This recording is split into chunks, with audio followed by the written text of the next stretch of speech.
What is going on, everybody? Hope you're having a good week so far. So it has officially been more than 2 months since the ROG Ally has released, and there's a number of stress tests that I have personally put the handheld through just to see if it was anywhere near worth the hype. There's just so much to cover with the ROG Ally that I've got lists and lists of topics and tests on the way. But recently, I left my ROG Ally on for 15 days straight without putting it to sleep or shutting it off or restarting it. And considering it's Windows 11, I would expect there to be a lot of different types of glitches and updates that pop up that consistently harangue me to restart my PC or sometimes even try to force my PC to restart. But surprisingly, there was none of that. The only thing that did occur was this strange visual glitch with the taskbar at the bottom. Every time I try to select the Windows Start menu, it seemed like the Windows logo was dodging the mouse. And that happened on the 13th day. After the 15th, I restarted it and that problem went away. But besides that insignificant glitch with the taskbar, the system pretty much ran perfectly. And the whole time I was leaving it on, I was downloading 1,000 plus games from my other PCs to my ROG Ally. So the system was consistently being stressed out, especially the SD cards. And as of right now, I have 10 SD cards for my ROG Ally in only 2 months. The reason why it took me so long to get 7 SD cards on the Steam Deck was because I just couldn't fit enough shader cache in there. And even after putting a 1 terabyte M.2 in the Steam Deck, I still ran into that limitation of having no space left for shader cache. And also, while I was consistently downloading 1,000 plus games or transferring them over, I was playing the entire Dark Pictures anthology, or just season 1, including The Quarry, and I've had a lot of trouble playing these games on the Steam Deck. Either they freeze up, stutter a ton, or just crash on me. Especially the first episode, Man of Medan, or however you pronounce that. In the first 6 months, that game was really rough on the Steam Deck. And I hear that these games and The Quarry play a lot better in desktop mode on the Steam Deck. So since I was already in desktop mode technically on the ROG Ally, the games just played wonderfully. I played all of them at 1080p mid to max settings, and I started playing these 10 days into my downloading marathon. And this was all merely a stress test to see how much the ROG Ally can take. This is the worst case scenario, for me anyway, downloading or transferring 1,000 plus games over the course of more than 2 weeks while playing problem Steam Deck games or just stressful games for the system, like the Dark Pictures anthology, and everything worked so perfect. I mostly had the system in turbo mode, and I did transfer between docked and handheld in this time. I'd say I spent about half the time handheld, and I have a 30,000 milliamp hour, 100 watt power bank. I have about 2 of them, so it's no problem to play for about 8 hours straight, especially with a game as taxing as the Dark Pictures anthology. And this really made me realize the ROG Ally is just an impressive deal for what you're paying. You're essentially paying $700 for a tiny gaming laptop, and it works better than most handheld PCs for about half the price. And considering there were no crashes or problems with any games over time because of any sort of overheating issue, it really shows how much love Asus put into this handheld, just like Valve did with the Steam Deck. And just because the Steam Deck has a lot of work put into it doesn't mean the ROG Ally can't have the same amount of work and passion put into its concept and execution. It clearly was worked on just as much as Valve worked on the Steam Deck. And there's no need to beat down one side or another to make one or the other look better. And I also tried a lot of these games in performance mode, and for the most part they played very well in 1080p. It kicked back the FPS by about 10. So in some episodes with the Dark Anthology, like The Devil in Me, the FPS was kind of dragging a little bit in performance mode, but in turbo mode everything was perfect with the 1080p resolution. But even though the Dark Anthology is about 4 different games and stories, I tried other games like Halo Master Chief Collection, Remnant 1 and 2, Jump Force, Evil West, and of course Resident Evil 2 Remake.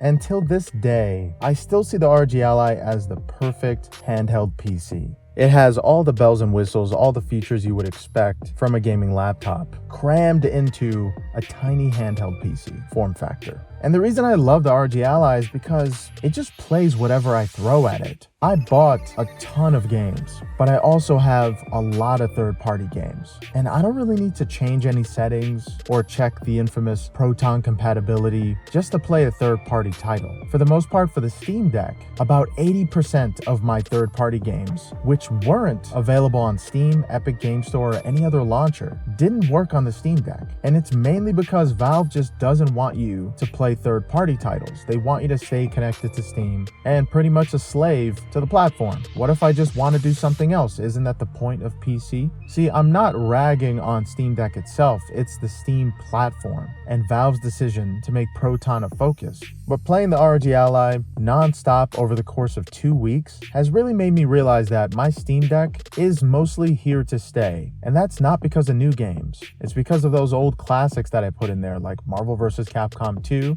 Burnout 1, 2, and 3, and a bunch of retro titles like Streets of Rage 1, 2, and 3, Guardian Heroes, which I love to death, and a ton of other Sega Saturn, Sega Genesis, NES, Nintendo 64, and second to last gen consoles. My Steam Deck is perfect for playing those older titles, but my ROG Ally could just pretty much play anything else, literally anything else, and it could also play those retro titles, probably better than the Steam Deck can. But they're all there, and I spent an entire year putting together all of those emulated titles for the Steam Deck, and even though I put in all that work, there have been times that have set me back a great deal, like when I lost 4,000 emulated titles on my Steam Deck, and it was simply because of a SteamOS update and the fact that it wasn't completely compatible with EmuDeck anymore. And I believe it was because of a correlation with one of the plugins I had. I found out that there were certain plugins that were corrupting some part of the SteamOS, and there was a bunch of corrupted files just piling up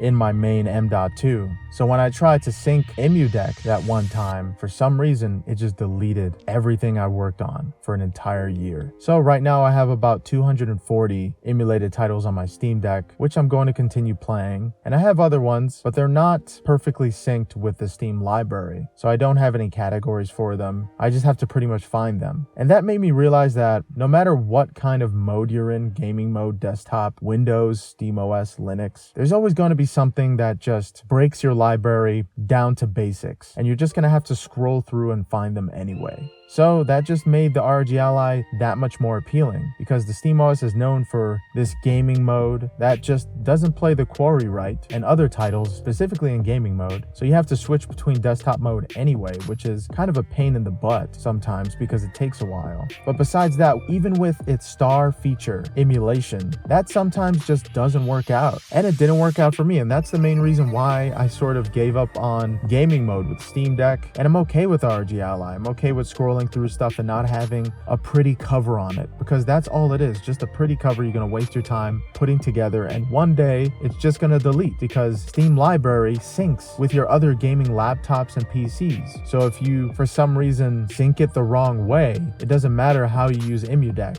or ROM manager, one day it'll just delete it for no reason. And that's kind of what happened. I understand the infrastructure pretty perfectly, and it still randomly just didn't work. I did everything I should have, and I did it constantly and countless times. But for some reason, one day it just didn't work right, and it deleted 4,000 titles. Literally 4,000, probably a little more than 4,000, like 4,092. And that was a ton of work I put in. That was the most disheartening thing I've dealt with any PC ever. And that's SteamOS in gaming mode. So it has its fair share of disasters, just like with Windows. But honestly, Windows 11 and leaving the ROG Ally on for 2 weeks straight didn't pose any problems anywhere near what SteamOS would have presented in just 10 days. And docking mode is still iffy on the Steam Deck. There's still times where I have to unplug the mini HDMI cable and re-plug it back into the dock. And I need to do this like every time I plug in my Steam Deck. And it still doesn't work on my main 4K television. There's still some kind of crazy glitchy bar in the middle when I try to connect the JSOCs. Even though I tried updating it about 10 to 20 times, it didn't get rid of that problem. For some reason, it's just not compatible with my specific television. It's a normal 4K television you can get anywhere, probably at Walmart, and it just doesn't work with it. It's not some kind of special ultra wide monitor, and the Steam Deck still has docking issues. But throughout the entire time, about half the time, which is more than 100 hours, there was no issue with docking or playing any of these demanding titles like the Dark Pictures and mythology. The ROG Ally is the real deal. I haven't had any SD card issues, knock on wood, so far, and I was consistently stressing the SD card. I'm sorry, while recording, I've had tinnitus or some kind of issue with my ear for about 2 months, and I just got my hearing back. Congratulations to me. Anyway, besides all of that and praising the ROG Ally just for being itself, there have been a couple new updates. Now when pulling up Command Center, you can see the battery life. You don't need to go into Armory Crate itself, which sometimes glitches out a game or minimizes it to view the battery. Now you can just pull up Command Center and see your battery life. And Asus added some kind of rewards program. Apparently you can get a chance to win new Asus tech and downloadable goods like wallpapers and avatars, but I'll have to look into it a little more before recommending signing up for that, because it seems more like bloatware, if anything. But it's cool to have a feature like rewards, because Valve took about half a year to add some kind of reward system specifically for themes for the Steam Deck and big picture mode. So to have that so early on the ROG Ally is pretty awesome. But yes, we have handheld consoles like the Steam Deck and ROG Ally mainly because of the Nintendo Switch. And you got Red Dead Redemption coming out for it because I guess Nintendo and Rockstar just wanted to say F you to all PC gamers, because they usually do that. But Nintendo enabled this kind of series of handhelds to exist in the mainstream market. Usually you would have to go to some kind of GoFundMe page to put in like the entire price of the system just to assure that the system's going to exist. Or you need to buy it on some kind of site you never went to and spend over $1,000 on something without any kind of concrete reputation. But with the ROG Ally, Asus has plenty of reputation. And the Steam Deck, well, it sort of goes in that landscape of distrust when it comes to hardware. Valve is not exactly known for making a lot of hardware, so when the Steam Deck first came out, it had some sort of strange reservation system that a lot of people had to stay up all night trying to get right. But with Asus ROG Ally, all you had to do was go to Best Buy and pre-order the damn thing. And it was as simple as that. The ROG Ally is readily available to anybody that just walks into a Best Buy. Or if you want to buy it online and get it shipped to you, you can do that too. And of course, I'm not saying that the ROG Ally is better because it is readily available. I'm just reiterating how incredible the fact is that we basically have a Nintendo Switch Pro on steroids being sold in the mainstream market in Best Buy. It's just there, and it could play any game on the go. You don't have to have some kind of Steam account or Asus account. All you have to do is have cash or a card and exist to get this thing. You don't need any kind of verification system like how Valve has for the Steam Deck. It's still not completely easy to get a Steam Deck. I mean, you could probably get it on websites here and there, but how much do you really trust those websites? Wouldn't you rather get it directly from the source itself? And Best Buy is the ROG Ally's source. Everybody trusts Best Buy. But yeah, I just think it's incredible, and it's all because of the Nintendo Switch. Sure, those other handhelds like the Win, 1X Player, yada yada yada, existed before, and they were kind of janky to say the least, and pretty shady. But a lot of them worked in most instances, and there's a lot of people that still have these handhelds till this day, from their first iterations. So we can thank them too, I guess. But as for the mainstream market, having the ROG Ally readily available is incredible. I think I want another one. Just in case this one craps out, I don't want to be without an ROG Ally. It's my go-to device now. And especially after this stress test of having it frequently downloading and playing games non-stop for more than 2 weeks, just shows me how truly awesome this handheld PC is, and how it's most likely ready to take on the Steam Deck head-to-head. And it has in some scenarios. And I can't wait to see what Asus has planned for the future of ROG Ally. And they just need to get those accessories out. There are some accessories for this device, but I want to see more cases and just different kinds of ways to play it. That's the thing with the Steam Deck. When it got a little tired halfway through, about 6 months later, I still had a lot of accessories to try out with the Steam Deck. With the ROG Ally, I kind of don't want accessories because they're not officially licensed by Asus, and I just love the way the ROG Ally feels without any kind of grip and how light it is. That's the main point of picking one up.